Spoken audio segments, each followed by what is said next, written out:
안녕하세요. 김캄캄입니다. 오늘은 우울증이 있는 사람이 임신과 출산을 할 수 있을지, 그리고 우울증이 있는 사람이 육아는 또 잘할 수 있을지, 그런 고민들에 대해서 한번 함께 이야기해 보려고 해요. 우선 저는 지금 현재 6살 아이를 키우고 있고요. 임신을 하기 전부터 이미 우울증 치료를 하고 있었기 때문에 임신 사실을 확인했을 때 약을 바로 끊어야 했어요. 원래는 단약을 하려면 담당 의사 선생님과 충분한 상의 후에 점차적으로 약을 줄여가면서 끊는 거라고 알고 있는데요. 임신의 경우에는 임산부에게 위험한 약물도 있을 수 있기 때문에 바로 끊는 것을 권장하더라고요. 그래서 저도 어쩔 수 없이 하루 만에 바로 약을 끊어야 했습니다. 그런데 약을 갑자기 끊으면 부작용이 있을 수 있어요. 그래서 저 역시도 약을 갑자기 끊은 거에 대한 부작용이 있었고요. 또 이런 부작용들은 사람마다 증상이 다르게 나타날 수 있고 강도도 다를 수 있고 또 얼마나 지속되느냐도 다를 수 있기 때문에 이런 불안정성이 임신과 출산을 준비하는 우울증 환자분들에게 굉장히 큰 두려움 요소로 다가올 수 있을 것 같아요. 저 같은 경우는 지금 아이가 한 명이기 때문에 임신했을 당시에 케어해야 할 아이가 없었고 그리고 부작용 증상도 그렇게 심하지 않았어서 부작용이 있다 하더라도 집에서 그냥 편히 쉴 수 있었어서 그렇게까지 부작용 때문에 힘들지는 않았던 것 같아요. 그런데 이거는 저의 개인적인 경험인 거고 모든 분들에게 일반화할 수는 없기 때문에 그냥 저 같은 케이스도 있다는 것 정도로만 들어주시면 될 것 같습니다. 이렇게 저의 경험을 얘기를 하다 보니까 우울증을 갖고 계신 분들이 임신 출산을 계획하시거나 임신 출산을 할지 말지 고민을 하실 때 겪는 어려움에 대해서 한 가지를 말씀드렸는데요. 그게 바로 단약에 대한 두려움이었고요. 또 한 가지 어려움은 출산에 대한 두려움이에요. 이런 두려움은 우울증을 갖고 있는 분들뿐만 아니라 모든 임신을 계획하시는 여성분들이 가지고 계시는 두려움이라고 할 수 있는데요. 우울증 환자분들에게 특히나 더 큰 두려움으로 다가온다고 말씀을 드리는 것은 아무래도 단약을 한 상태에서 임신과 출산을 보내고 버텨야 하기 때문에 그런 걱정들로 인해서 임신 출산에 대한 두려움이 또 더 크게 다가올 수 있다고 생각을 해요. 그리고 제왕절개랑 자연분만을 선택할 때도 어떤 방법을 선택해야 나의 상태에 그나마 덜 힘든 방법일지에 대해서도 굉장히 치열하게 고민을 하게 되는데요. 저 같은 경우는 자연분만을 선택했고, 자연분만을 선택한 이유는 제가 예전에 전신마취 수술을 한 적이 있는데, 그때 수술에서 깨어나고 회복하기까지의 과정이 굉장히 힘들었던 걸로 기억이 나요. 그래서 이미 알고 있는 그런 고통을 또 겪기보다는 한번 겪어보지 못한 것에 대한 도전을 선택을 한 거죠. 어떻게 보면 무모한 도전일 수도 있었는데, 그래도 다행히 아이가 금방 나와주고 보통 주사도 잘 들어서 순산을 한 편입니다. 그런데 우울증뿐만 아니라 불안장애, 공황장애도 다 겪고 있었기 때문에 출산하는 과정에서 어떤 불안 증상이나 공황장애 발작이 일어났더라면 위험했을 거라는 생각도 들어요. 그래서 이런 우울증, 불안장애, 공황장애 있는 분들이 자연분만을 선택하는 것이 또 굉장히 어려운 선택이라는 것도 이해가 갑니다. 저는 정말 모르고 선택한 거기 때문에 가능했던 것 같아요. 진통의 고통에 대해서 알았으면 절대 선택 못했을 것 같습니다. 물론 제왕절개도 이제 후불이라고 하잖아요. 당연히 제가 겪었던 수술의 회복 과정처럼 제왕절개도 많이 힘들었을 거지만 아무래도 아이가 태어나는 당시에는 마취를 하고 있기 때문에 불안장애나 불안 증상이나 공황장애 발작에 있어서는 조금 덜 힘들 수도 있겠다라는 생각이 들어요. 이거는 어디까지나 저의 개인적인 생각인 거고 본인의 몸 상태는 본인이 가장 잘 알고 있으니까 내가 도전해 볼 수 있을 것 같다 하는 방법으로 이제 진행을 하시면 될 것 같습니다.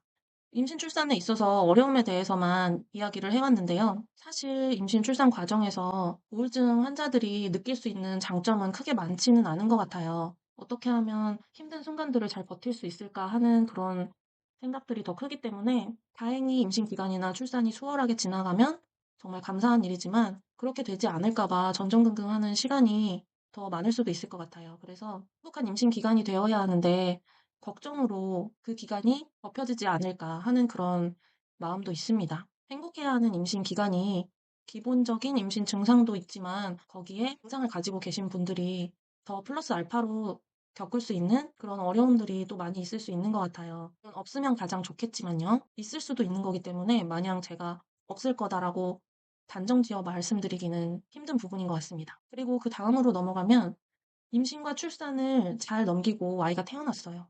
그런데 여기서 고민이 끝나는 게 아니잖아요. 우리 또 우울증 있으시고 불안장애, 공황장애 이런 거 있으신 분들은 걱정이 많은 분들이 많아요. 저도 걱정이 정말 많고 생각이 너무 많은 타입이라서 임신, 출산, 육아 이 과정에서 단 하루도 걱정을 하지 않은 날이 없는 것 같아요. 그래서 아이가 태어난 후에도 '아 이 아이를 어떻게 키우지? 내가 잘할 수 있을까?' 이런 걱정이 더 앞섰던 것 같아요.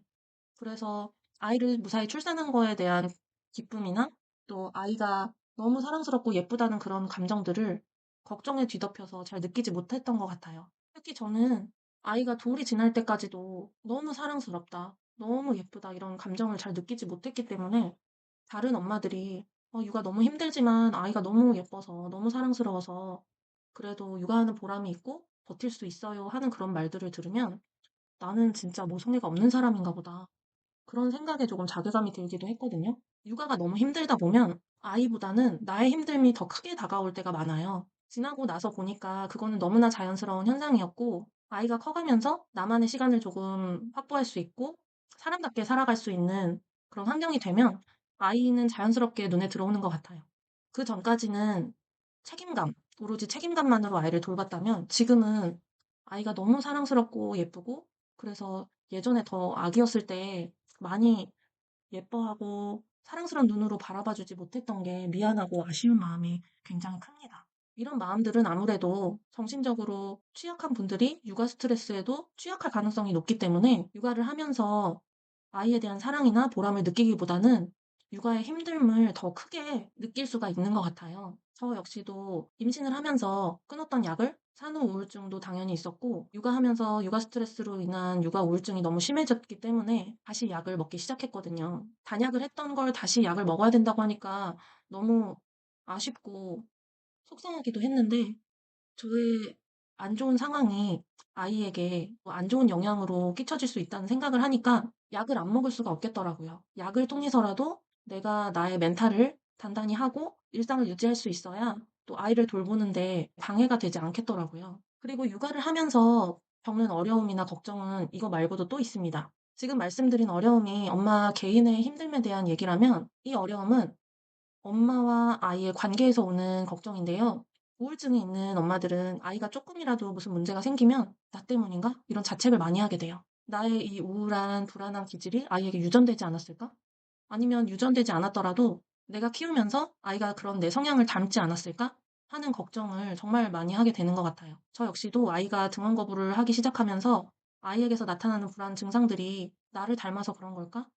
'내가 잘못 키워서 그런 걸까?' 하는 자책감이 굉장히 많이 들었어요. 그런데 이 부분은 육아를 하면서 이런 생각들이 전혀 도움이 되는 생각들이 아니더라고요. 그래서 그런 걱정하고 자책하고 하는 데 쓰는 에너지를 '아이를 어떻게 하면 더 편안하고 행복하게 해줄 수 있을까?' 하는 방법을 찾는 데로 에너지를 쏟았던 것 같아요. 그래서 만약에 저처럼 아이의 문제 상황이 나의 탓이라고 생각하는 분들이 있다면 그런 생각을 아주 없앨 수는 없겠지만 그런 생각을 바탕으로 해서 좀 더 아이를 위한 발전적인 방향을 찾는 데 에너지를 쓰는 게 훨씬 더 아이와 엄마를 위해서 건강한 방법인 것 같아요. 지금까지는 이제 임신 출산에 대한 어려움, 그리고 육아에 대한 어려움, 어떻게 보면 단점들을 말씀을 드렸는데요. 우울증을 가지고 계신 분들이 또 불안 증상과 불안 장애를 가지고 있으신 분들이 육아를 하면서 '꼭 나쁜 점만 있을까? 육아를 하는데 장점인 부분은 없을까?' 생각을 해 봤더니 이런 점들이 떠오르더라고요. 첫 번째는 아이에게 어떤 문제 상황이 발생했을 때 그것을 빠르게 캐치할 수 있어요. 내가 이런 증상과 내가 이런 상황에서 이런 증상들을 겪어봤기 때문에 아이에게 문제가 생기면 '아 아이가 지금 불안해하고 있구나.' 이런 감정들을 빠르게 캐치하고 아이가 보이는 행동이나 말투에서 또 불안 증상을 읽어내고 그거에 따른 해결책을 빨리 찾으려고 하는 것이 저 같은 어머님들의 장점인 것 같아요. 그런 반응이 있을 수밖에 없는 거는 내가 너무 힘들어 봤기 때문에 우리 아이는 빨리 나아져서 나같이 힘든 상황을 겪지 않기를 바라는 마음이 가장 큰 것 같아요. 그리고 두 번째는 공감 능력에 관한 부분인데요. 방금 말씀드린 것처럼 내가 겪어봤기 때문에 아이의 힘듦을 너무 잘 공감할 수 있어요. 그래서 아이가 힘들어할 때 "너 뭐 무슨 별것도 아닌 거 가지고 그러니?" 이렇게 반응하기보다는 "아 너무 힘들겠다. 엄마도 그런 감정 느낀 적 있어. 엄마도 예전에 그런 적 있었어." 하고 공감을 먼저 해줄 수 있는 그런 성향인 것 같아요. 불안하고 예민한 아이들에게는 엄마의 공감이 굉장히 큰 심리적 안정을 줄 수 있거든요. 그래서 이런 부분에 있어서는 큰 장점이라고 생각을 합니다. 물론 다른 엄마분들도 아이가 문제 상황이 생겼을 때 빠르게 대처한다거나 아이가 힘들어할 때 공감을 아주 잘해주시는 분들 굉장히 많으시겠지만 저희는 지금 이제 우울증 환자분들의 육아에 있어서의 장점을 말씀을 드리는 거기 때문에 다른 어머님들이 그렇지 않다는 얘기가 아니고 우울증 환자, 불안 증상이 있는 분들에게 우울증이 있거나 불안 장애가 있으신 분들도 육아에 있어서 이런 부분들은 잘할 수 있다라는 점을 말씀드리고 싶어서 두 가지를 언급해 봤습니다. 마지막으로 오늘 했던 얘기를 정리하면서 우울증이 있는 사람도 또 불안 장애가 있는 사람도 임신과 출산을 할 수 있을까? 또 육아를 잘 할 수 있을까? 이런 질문에 대한 저의 답은 조건부 예스입니다. 가능하다고 생각해요. 그런데 여기에는 두 가지 조건이 필수로 동반이 되어야 하는데요. 첫 번째 조건은 바로 엄마의 굳은 의지가 필요합니다. 단약을 하는 과정이나 임신 기간, 또 출산의 상황들이 굉장히 힘들고 어려울 수 있는데 이런 과정들을 내가 아이를 낳기 위해서 그리고 키우기 위해서 마음을 굳게 먹고 마음의 준비를 하고 잘 버텨내고자 하는 의지가 있다면 엄마라는 역할에 도전할 수 있다고 생각합니다. 그리고 두 번째 조건은 남편이나 가족, 또 믿을 만한 주변 지인들의 도움을 받을 수 있느냐 하는 건데요. 일반적인 임산부분들이나 육아하는 엄마분들도 주변의 도움 없이는 정말 힘들어요. 왜냐하면 분명히 스트레스나 체력적인 한계가 올 때가 있거든요. 그런데 그때 주변에 나를 도와줄 사람이 아무도 없으면 혼자서 모든 것을 짊어지고 가야 한다는 압박감이나 또 스트레스로 인해서 어떤 행동이 또 상황이 만들어질지 모르기 때문에 남편분은 특히 아내분과 함께 아이를 갖는 것에 대해서 동의를 하시고 또 임신 과정, 출산 상황, 육아하는 과정에 있어서 많은 참여를 하실 것을 약속을 해주셔야 하고요. 혹시 만약에 남편분보다 아내분의 의지가 더 많아서 아이를 낳게 되고 육아를 하게 되면 남편분에게서 도움이나 참여를 기대하기가 어려울 수도 있어요. 물론 잘하시는 분들도 많이 계시지만 아이에 대해 간절한 만큼 또 그만큼 아이와 엄마에 대해서 많이 배려할 수 있다고 생각하거든요. 그래서 임신과 출산은 꼭 남편분과 단단한 합의가 되어진 상황에서 남편분의 도움, 또 가족분들의 도움 받을 수 있는 상황 속에서 이루어지는 것이 우울증이 있으면서 임신을 계획하시는 분들에게 꼭 필요한 조건이라고 생각을 합니다. 그래서 정리를 하면 첫 번째는 엄마의 결단과 의지, 그리고 두 번째는 남편과 가족들의 도움, 이렇게 두 가지라고 볼 수 있는데요. 이렇게 오늘은 우울증이 있는 분들, 그리고 불안장애, 공황장애가 있는 분들이 임신과 출산에 있어서 할 수 있는 고민들, 그리고 어려움, 육아에 있어서의 어려움과 또 장점들 한번 살펴봤는데요.